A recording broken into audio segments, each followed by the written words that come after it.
அப்போஸ்தலனாகிய பேதுரு எழுதின பொதுவான முதலாம் நிருபம். முதலாம் அதிகாரம்.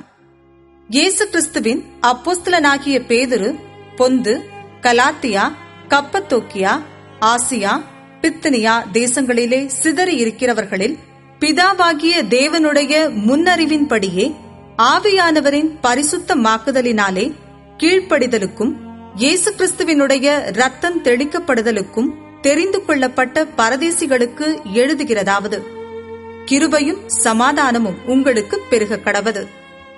நம்முடைய கர்த்தராகிய இயேசு கிறிஸ்துவின் பிதாவாகிய தேவனுக்கு ஸ்தோத்திரம் உண்டாவதாக. அவர் இயேசு கிறிஸ்து மரித்தோரிலிருந்து எழுந்ததினாலே அழியாததும் மாசற்றதும் வாடாததுமாகிய சுதந்திரத்திற்கேதுவாக ஜீவனுள்ள நம்பிக்கை உண்டாகும்படி தமது மிகுந்த இரக்கத்தின்படியே நம்மை மறுபடியும் ஜெனிப்பித்தார். கடைசி காலத்திலே வெளிப்பட ஆயத்தமாக்கப்பட்டிருக்கிற ரட்சிப்புக்கு ஏதுவாக விசுவாசத்தை கொண்டு தேவனுடைய பலத்தினாலே காக்கப்பட்டிருக்கிற உங்களுக்கு அந்த சுதந்திரம் பரலோகத்தில் வைக்கப்பட்டிருக்கிறது. இதிலே நீங்கள் மிகவும் சந்தோஷப்படுகிறீர்கள். என்றாலும் துன்பப்பட வேண்டியது அவசியமானதால் இப்பொழுது கொஞ்ச காலம் பலவிதமான சோதனைகளினாலே துக்கப்படுகிறீர்கள். அழிந்து போகிற பொன் அக்கினியினாலே சோதிக்கப்படும்.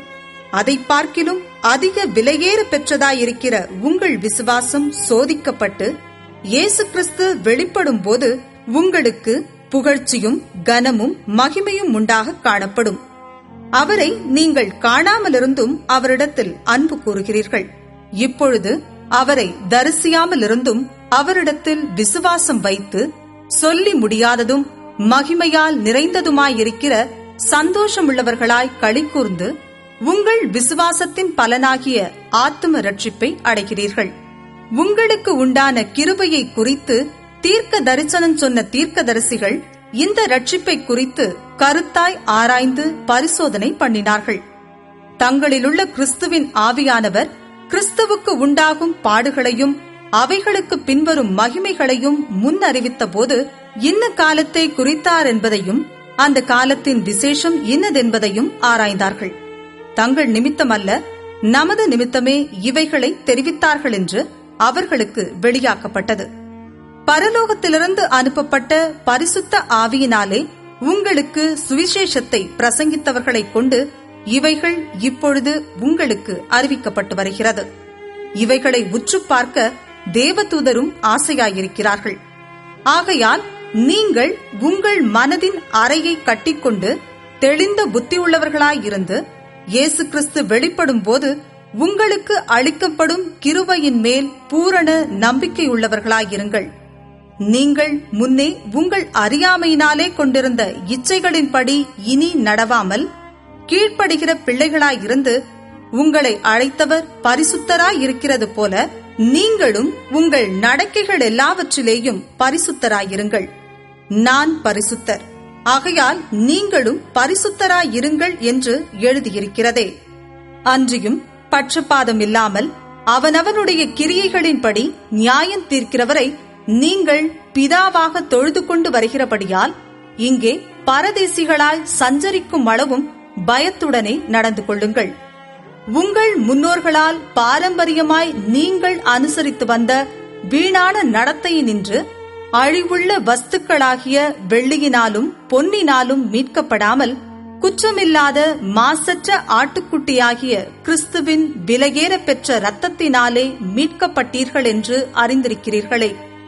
அவர் உலக தோற்றத்திற்கு முன்னே குறிக்கப்பட்டவராயிருந்து தமது மூலமாய் தேவன் மேல் விசுவாசமாயிருக்கிற உங்களுக்காக இந்த கடைசி காலங்களில் வெளிப்பட்டார். உங்கள் விசுவாசமும் நம்பிக்கையும் தேவன் மேல் இருக்கும்படி அவரை மரித்தோரிலிருந்து எழுப்பி அவருக்கு மகிமையை கொடுத்தார். ஆகையால் நீங்கள் மாயமற்ற சகோதர சிநேகமுள்ளவர்களாகும்படி ஆவியினாலே சத்தியத்திற்கு கீழ்ப்படிந்து உங்கள் ஆத்துமாக்களை சுத்தமாக்கிக் கொண்டவர்களாயிருக்கிறபடியால் சுத்த இருதயத்தோடே ஒருவரிலொருவர் ஊக்கமாய் அன்பு கூறுங்கள். அழிவுள்ள வித்தினாலே அல்ல, என்றென்றைக்கும் நிற்கிறதும் ஜீவனுள்ளதுமான தேவ வசனமாகிய அழிவில்லாத வித்தினாலே மறுபடியும் ஜெனிப்பிக்கப்பட்டிருக்கிறீர்களே. மாம்சமெல்லாம் புல்லை போலவும் மனுஷருடைய மகிமை எல்லாம் புல்லின் பூவை போலவும் இருக்கிறது. புல் உலர்ந்தது, அதன் பூவும் உதிர்ந்தது.